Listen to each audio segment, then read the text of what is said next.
अस्सलाम वालेकुम dear students. ये वीडियो 9th क्लास के स्टूडेंट्स के लिए है। 9th क्लास के वो बच्चे जिन्होंने साइंस सब्जेक्ट जो हैं वो रखे हैं, चाहे वो बायोलॉजी के साथ हैं या वो कंप्यूटर के साथ है, तो उनका जो मैथ है, जो साइंस वालों का जो मैथ की बुक है, आज मैं आपको उसके चैप्टर्स बताऊंगी कि आपने कौन कौन से चैप्टर्स करने हैं। तो आपने सिर्फ वही चैप्टर्स करने हैं और इंशाल्लाह आपका पूरा पेपर उसी में से कवर हो जाएगा।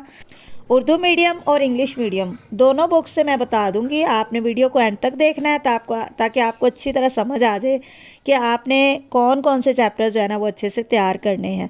तो अपनी बुक ओपन कर लें और इसमें जो फर्स्ट पेज है टेबल ऑफ कंटेंट, जिसमें तमाम चैप्टर्स के नेम लिखे हुए हैं, तो उस पर आप निशान लगा लें। सबसे पहले है unit number 1 matrices and determinants, unit number 2 real and complex number, unit number 3 logarithms, unit number 4 algebraic expression and algebraic formulas, unit number 5 factorization, unit number 6 algebraic manipulation और unit number 7 linear equation and inequalities. तो unit number 1 से लेके unit number 7 तक आपने ये तमाम units complete अच्छे से रेडी करने हैं। उसके बाद जो यूनिट नंबर 8 से लेके यूनिट नंबर 17 तक, यानी जो बाकी जितने यूनिट बाकी बचे हैं, उन तमाम यूनिट्स की आपने रिव्यू एक्सरसाइज करनी है। उर्दू मीडियम के बच्चे भी सुन लें कि यूनिट नंबर 1 से लेके यूनिट नंबर 7 तक पहले यानी 7 यूनिट आपने कंप्लीट अच्छी तरह तैयार करने हैं, उसमें से आपने कोई चीज़ नहीं छोड़नी। उसके बाद यूनिट नंबर 8 से लेके यूनिट नंबर 17 तक ये जितने भी यूनिट बनते हैं, इन सब की आपने रिव्यू एक्सरसाइज यानी आधा मश्क जो होती है वो सिर्फ करनी है। और उसके बाद ये जो है ना डिस्क्रिप्टिव ज्योमेट्री, यूनिट नंबर 10 से लेके 17 तक, ये सारे जो है ना चैप्टर्स ज्योमेट्री के हैं और ये इसमें ज़्यादातर थ्योरम है। तो आपने ये सारे थ्योरम नहीं करने, आपने सिर्फ यूनिट नंबर 12 यानी 12वें यूनिट के आपने थ्योरम करने हैं। इस 12वें यूनिट में 6 थ्योरम है।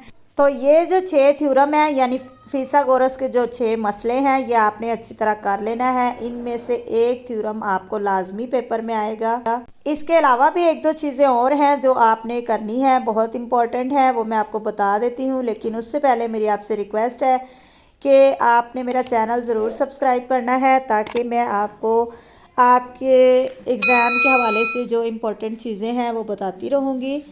चैनल को सब्सक्राइब करते हुए आपने बेल आइकन को ऑल पे ज़रूर प्रेस कर देना है, ताकि मेरी आने वाली तमाम वीडियोस बर वक्त आप तक पहुंच सके, और वीडियो को लाइक भी ज़रूर कीजिएगा। अच्छा, तो अब एक और चीज़ इम्पॉर्टेंट है। अच्छा, अब आप 2 एक्सरसाइजेज नोट कर लें। एक है एक्सरसाइज 9.1 9.1 जो एक्सरसाइज है उसका पहला सवाल आपने ज़रूर करना है, क्योंकि उसके पहले सवाल में से आपको एक क्वेश्चन पेपर में एक शॉर्ट क्वेश्चन लाजमी आता है। एक और एक्सरसाइज है 9.3 यानी 9.3 जो मश्क है उसका भी पहला सवाल आपने ज़रूर करना है। उसके जो पहले सवाल में जो छोटे छोटे सवाल हैं, उन्हीं में से एक शॉर्ट क्वेश्चन आपको ज़रूर पेपर में आएगा। ये 2 मश्कें आप याद रख लें, 9.1 और 9.3, इन दोनों में से एक एक शॉर्ट क्वेश्चन पेपर में लाजमी आता है। अच्छा, एक और जो है वो सबसे इम्पॉर्टेंट चीज़ वो आपने ये करनी है कि ये जो आपको ग्लोसरी नज़र आ रही है, इसमें पूरी बुक की तमाम इम्पॉर्टेंट टर्म्स की डेफिनेशंस हैं। वो डेफिनेशंस आपने अच्छे से तैयार करनी है। उन डेफिनेशंस में से भी बहुत सारे शॉर्ट क्वेश्चंस आपको आते हैं। तो जी जनाब, ये मैंने आपको सारा कुछ मैथ का बता दिया है।